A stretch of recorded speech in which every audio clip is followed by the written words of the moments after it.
сделать. Я его, конечно, сделала, но вам так делать вообще не посоветую. Это история о куче сложностей, с которыми вы можете столкнуться, создавая подобную стену, ну и о всех ошибках, которые я по ходу совершила. А началось все с того, что у моих родителей была кухня, но не было фартука. Была там просто голая стена заштукатуренная, и, как видите, заляпанная изрядно жиром и какими-то другими пятнами. Поискала я примеры в интернете, посмотрела видосики на ютубе и подумала, а что бы не сделать что-нибудь вот эдакое, например. 3, 2, 1, поехали! Первая сложность, с которой я сталкиваюсь, это герметик. То есть эта кухня уже использовалась, как видите, без фартука. Стены жирные, буду обезжиривать, естественно, но сначала придется вот удалить слой вот этого герметика. На самом деле это было самое легкое из того, с чем я потом столкнулась. После того, как я очистила герметик, я заклеила гарнитур малярным скотчем, чтобы его в процессе не испачкать. Сделала небольшие насечки на стене, вот те самые крестики. Ну, так мне посоветовали папа с мужем, потому что я впервые в своей жизни штукатурила стену. Не только делала имитацию под камень, но и вообще, в принципе, впервые ее штукатурила. И тщательно все замазала грунтовкой глубокого проникновения. Дальше все должно было быть супер просто. Вы добавляете колер в шпаклевку, намешиваете цвет основной, которым хотите сделать рисунок на стене. Можно даже намешать пару цветов отдельно. И затем губкой наносите рисунок. Это делается на глаз. Здесь вы применяете свой полет фантазии и творческого вдохновения. Все это сглаживаете шпателем и ждете полного высыхания. Но в моем случае что-то пошло не так. То ли этот колер не подходил к данной шпаклевке, то ли шпаклевка была уже слишком старая, она давно у папы лежала открытая, то ли сам колер просроченный, потому что я его покупала в деревенском магазине, и бог знает, сколько он там стоял на полках. В общем, знайте, что обязательно колер должен подходить к шпаклевке. И шпаклевка должна быть свежая, а лучше всего, скорее всего, акриловая. Либо добавлять туда какой-то пластификатор или ПВА-клей, чтобы впоследствии у вас этот цветной рисунок на стене не размазался, как у меня. Если у вас все нормально с материалами, они хорошего качества, колер не мажется, штукатурка не сыпется, тогда все в порядке, можете продолжать. И следующий этап — это покрыть тонким слоем белой штукатурки прямо на сдир. Мне же пришлось содрать весь рисунок максимально, насколько это получилось, и только после этого покрыть стену штукатуркой. Но тут возникла следующая проблема. Видно невооруженным глазом, что вот эта часть стены белее, вот это с таким желтовато-сероватым оттенком. Дело в том, что здесь проявились пятна, которые были на стене, да, так как пользовались кухней, и вот с мойки какие-то брызги летели на стену. В общем, тонкий слой здесь, тонким слоем никак не обойтись, он не перекроет это все, поэтому придется давать сверху толстый слой, и при этом придется также повторить рисунок, но буду повторять его уже по сырой штукатурке несколько другим способом. Ну, тут ничего особенного, способ как способ, просто вместо губки наносите шпателем ту же самую цветную шпаклевку. Просто характер рисунка будет несколько иным. Может быть, он вам даже больше понравится. Только вот мне он мало чем помог, потому что по-хорошему после этого нужно было еще одним слоем штукатурки все это покрыть. А я взяла и сразу сошкурила. Ну, естественно, весь рисунок у меня сошкурился тоже. Вот так делать не надо. Ну, а у вас, как я уже говорила, если все в порядке с материалами, на этом этапе должно уже быть все очень даже красивенько и симпатичненько. Останется только покрыть акриловым лаком несколько слоев, либо эпоксидной смолой. Эпоксидкой получится, конечно, круче результат, но работы там будет в разы больше, и она будет в разы сложнее. Я вам дальше покажу. Ну, а я начала все сначала. Используя те же колеры, но уже другую шпаклевку, изобразила то, что вы видите на экране, где-то чуть-чуть дополнила и разнообразила, как это показывают разные мастера на ютубе, заштукатурила, подшкурила. Потом решила снова подкрасить, потому что мне не понравился, как выглядел рисунок. Только на этот раз я уже использовала акриловые краски, а за основу взяла белую моющуюся краску для стен, которая подходит для кухонь и ванных комнат. Потому что колера у меня было всего 2, а мне хотелось добавить несколько иные оттенки.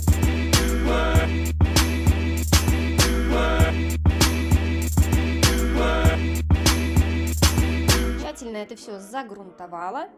И тадам, мой следующий ужасный поступок. Я покрыла заштукатуренную стену с нанесенным на нее рисунком эпоксидной смолой. Oh, no! Никогда так не делайте, друзья, потому что белая штукатурка под эпоксидной смолой приобретает отвратительный желтый оттенок. Кроме того, мой рисунок выделился под этой эпоксидкой и стал похож на какой-то безобразный комикс. Ну, конечно, меня это абсолютно не устроило. Я психанула, зашлифовала стену и решила камень просто нарисовать, используя всю ту же краску для стен, намешивая различные оттенки обычными акриловыми красками и периодически поглядывая на референсы, которые набрала с интернета.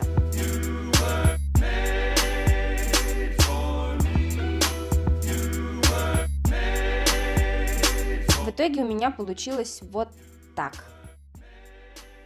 Мрамор не мрамор, на камень, по крайней мере, похоже, с гарнитуром прекрасно сочетается, выглядит очень гармонично, в целом я довольна. Но в следующий раз буду использовать все-таки более простой метод имитации мрамора, обязательно вам покажу в своих видео. Подписывайтесь, чтобы не пропустить. Ну а мы подошли к жемчужине моей коллекции ошибок, исправление которых мне стоило 6 месяцев работы. Я выровняла стену 240-й наждачкой, покрыла тонким слоем эпоксидной смолы, и вечером это выглядело просто потрясающе. Я была счастлива. Но вот утром бабочка снова превратилась в гусеницу, и вскрылись абсолютно все погрешности, которые были на моей стене. Ямки, рытвины, царапины и так далее. Друзья, если вы работаете с эпоксидной смолой и хотите именно это покрытие, помните, что перед нанесением эпоксидной смолы нужно просто идеально выровнять всю поверхность и проверить ее под боковым светом. Желательно также зашкурить стену от 240 до 500 хотя бы наждачки, и только после этого наносить эпоксидную смолу. Мне же пришлось заново зашкурить всю стену, выровнять ее, снова заштукатурить, потому что перепады были просто огромные в некоторых местах. Где-то даже вскрылась штукатурка под слоем эпоксидки, который я ранее наносила. И вот эти-то самые места мне пришлось потом очень долго и нудно заделывать.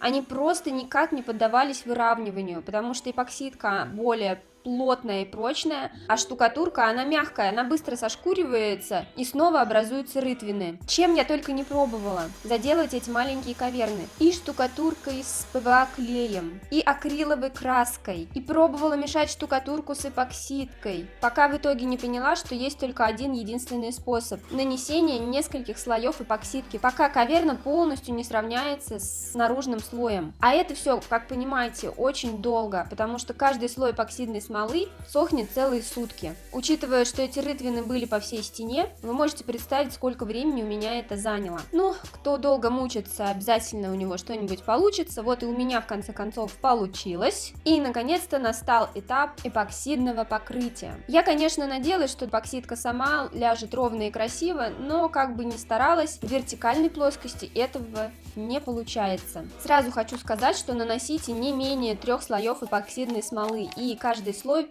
перед нанесением обязательно нужно пройтись 500-й наждачкой, чтобы между слоями было хорошее сцепление. У меня здесь всего 2 слоя, это маловато, конечно, 3-го не хватает. Но так как эпоксидка закончилась со всеми моими экспериментами по выравниванию стены, я оставила так. Как видите, и при дневном свете стена выглядит абсолютно ровной и аккуратной. Ну и переходим к полировке. Это не самый сложный этап всего этого действия, я вам скажу, учитывая, что я совершенный в этом новичок. В общем-то справилась, и работа выглядит вполне достойно. Перед полировкой необходимо отшлифовать стену до 2000-й наждачки. Мы идем шагом в 500, начиная от 500-ки. Вот этот момент самый ответственный, друзья, и чем лучше вы отшлифуете стену, чем гладже она у вас будет, тем качественнее осуществится полировка. Мне, конечно, было очень сложно, учитывая, что мешался гарнитур, и в углах и около гарнитура было сложно подлезть. Там кое-где, естественно, остались царапины и даже матовые пятна. Шлифуем стену с использованием воды, постоянно брызгаем и смачиваем. Чем больше воды, тем качественнее будет результат шлифовки.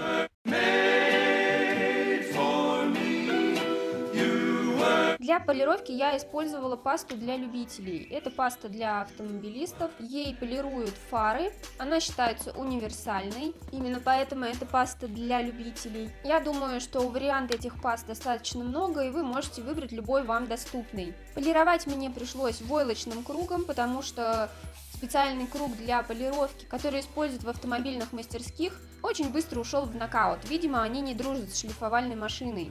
Ну а полировальной у меня просто не было. И да, то, что я полировала стену шлифовальной машины, это не рекомендация, друзья.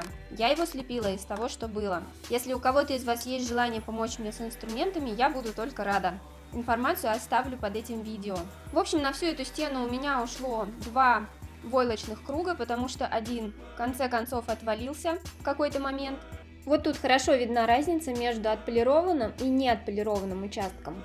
Полировала я по инструкции, которая была указана на тюбике с пастой, ну а также подсмотрела, как это делают в автомастерских. В принципе, ничего сложного. Сначала намазываете пасту на полировальный круг, затем размазываете этим полировальным кругом по стене, и после этого на малых оборотах полируете стену. Полировать ее нужно недолго, потому что паста быстро высыхает. Как только появляется блеск и глянец, собственно, заканчиваем. Далее нужно всю эту пасту хорошенько вытереть салфеткой. Но я этого не делала, потому что второй раз еще проходилась с водой. То есть я забрызгивала стену хорошенечко водой и проходилась снова шлифовальным кругом. А вот дальше уже тщательно это все насухо вытирала. И так делала 3 захода. Ну, результат вы сами видите. Получилось не идеально, но зато вот эти слегка матовые погрешности покрытия создают эффект натурального камня, что очень понравилось мне и моим родителям. Мы решили, что так выглядит даже намного интересней. Ну а вы что думаете? Поделитесь своими соображениями в комментариях, мне будет очень приятно почитать ваше мнение. И как вы считаете, стоило ли оно того? Ну а самый главный плюс такого покрытия, которым безумно просто довольна моя мама, то, что эта стена моется без каких-либо усилий. Можно просто протереть тряпочкой, даже сильное загрязнение. Оно не прилипает к такому отполированному покрытию. И это очень классно, друзья. И именно для кухонного фартука это свойство просто незаменимо. Ну а еще большой плюс в том, что я научилась полировать и заодно отполировала фары на нашей машине. Муж тоже доволен.